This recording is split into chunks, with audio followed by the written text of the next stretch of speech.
جی تو دوستوں السلام علیکم، ایک بار پھر ایک نئے دوست کے ساتھ کراچی 11 مئی ہفتے کا دن ایکسپو سینٹر، اور میرے ساتھ جو شخصیت موجود ہیں سر ایرس اور احسن بیگ انگلش والا کے نام سے یہ فیس بک پہ ہیں، اور دنیا انہیں سر ایرس کے نام سے جانتی ہے، اور سر ایرس انگلش پڑھاتے ہیں اور ان کا اپنا ایک ٹیچنگ کا میتھڈ ہے۔ آئیے ان سے بات کرتے ہیں۔ سر ایرس، اگر آپ سے پوچھوں آپ کیا ہیں، اپنی شخصیت کا تعارف کرائیں مختصر الفاظ میں، تو کیا تعارف کرائیں گے؟ سر بیسیکلی میرا یوں سمجھیں کہ میں ایجوکیشن سے ہی وابستہ رہا ہوں، اور 2013 میں دنیا میں ایک نیا ٹیچنگ سسٹم میں متعارف کرایا ہے، English ECL، English as a conceptual language, اور اس کو ایکسپیرینس کرنے کے لیے پھر میں میرپور سے لے کے مٹھی تک ڈفرینٹ کالجز، اسکولز میں، سینٹرز میں نے وہاں پر پڑھایا، اور ابھی میں نے اس کے اوپر ایک کتاب لکھی ہے، اور وہ بہت ہی یونیک قسم کا میتھڈ ہے۔ کم وقت کم محنت میں آپ زیادہ سے زیادہ جو ہے وہ کمپیٹنسی حاصل کر لیتے ہیں۔ مثال کے طور پہ اگر میں 20 منٹ کا ایک لیکچر دوں ECL کے تھرو، تو آپ کم سے کم 10 سے 15,000 سینٹنسز بنانے کی کمپیٹنسی آپ میں آ جاتی ہے۔ اب اسٹوڈنٹ پر ڈپینڈ کرتا ہے کہ وہ کتنی محنت کر کے کتنی زیادہ کمپیٹنسی حاصل کر لیتا ہے۔ جی یہ ایک مختصر سا جی بہت شکریہ۔ مجھے بتائیے کہ آپ نے 2 مہینے پہلے آپ نے ریحان اسکول کورنگی کیمپس کو جوائن کیا ہے، جہاں پر کاپی پینسل کا کوئی کام نہیں ہے، لوگ موبائل اور لیپ ٹاپ لیے گھومتے ہیں، تو یہاں کے بچوں کو پڑھانے کا جو آپ کا ایکسپیرینس ہے وہ کیسا رہا؟ کیونکہ یہاں کے بچے تو کاپی پینسل پکڑتے نہیں ہیں، وہ تو موبائل اور لیپ ٹاپ لیے گھومتے ہیں، تو ان کو پڑھانے کا تجربہ آپ کو کیسا رہا، اور آپ کو آسان لگا ان کو پڑھانا یا مشکل لگا ان کو پڑھانا، یہ بتائیے۔ اچھا، ایک بات میں یہ کہنا چاہوں گا کہ ریحان بھائی کا بہت بڑا احسان ہے اس قوم کے اوپر، کیونکہ انہوں نے بچوں کا اتنا بستہ جو ہے وہ اس قدر بھاری ہوتا ہے، بچوں کا اپنا اتنا وزن نہیں ہوتا، اس سے جان چھڑا دی، تو ان سے جان چھڑا کے کم سے کم فزیکل کمفرٹ زون میں ریحان بھائی جو ہے ان کو لے کے آ گئے، کمفرٹ زون میں لے آئے۔ اب آپ اگر فزیکلی ٹھیک نہیں ہے تو مینٹلی اور ایموشنلی کیسے آپ ٹھیک ہو سکیں گے؟ تو انہوں نے ایک بہت بڑا اسٹیپ اٹھایا۔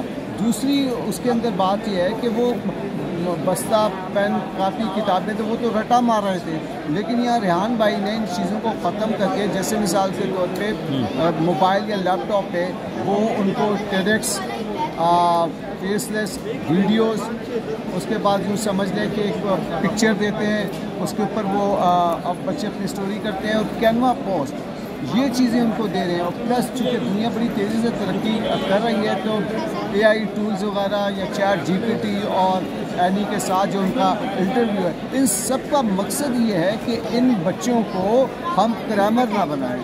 3-4 جو وجوہات ہیں اس کی میں آپ کو بتاؤں ریحان بھائی کیا چاہ رہے ہیں۔ ریحان بھائی یہ چاہ رہے ہیں کہ ہم بچوں کو لکیر کا فقیر نہ بنائیں۔ مثال کے طور پہ ٹیڈکس میں کیا ہوتا ہے کہ بچے وہ کامیاب لوگوں کی سٹوری سنتے ہیں، تو ان کو پتہ چل جاتا ہے کہ کیا چیز اچھی ہے، کیا بری ہے، کیا غلط ہے، کیا نہیں کرنا چاہیے، تو اس طرح سے وہ کریٹیکل تھنکر بن گئے۔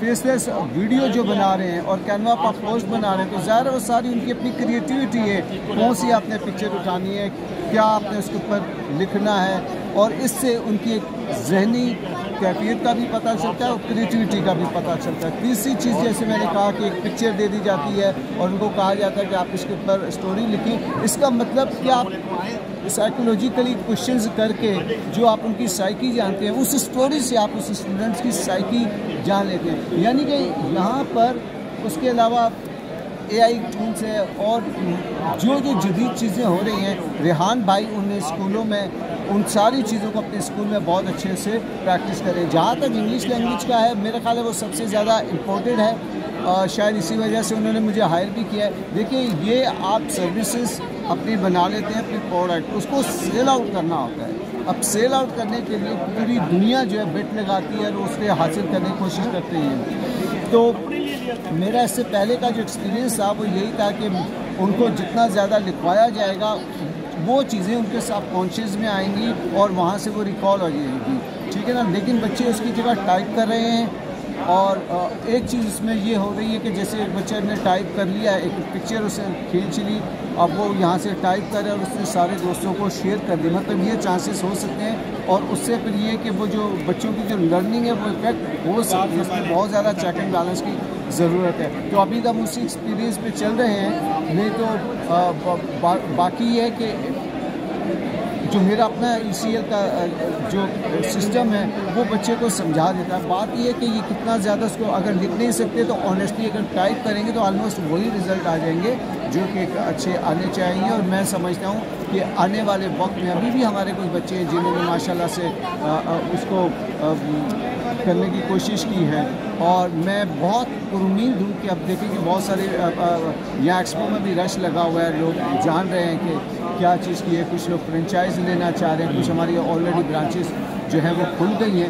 تو میرا خیال ہے اسٹارٹنگ اور جیسے بہت سے بہت زبردست رزلٹ ہمارا آ گیا ہے ودن 1 year or 2 years. تو انشاءاللہ تعالیٰ مجھے لگتا ہے کہ آنے والے دنوں میں بہت سارے اسکول اس سسٹم کو اڈاپٹ کرنے کی کوشش کریں گے انشاءاللہ. بہت بہت شکریہ سر RS احسن بیگ انگلش والا. شکریہ. Thank you sir.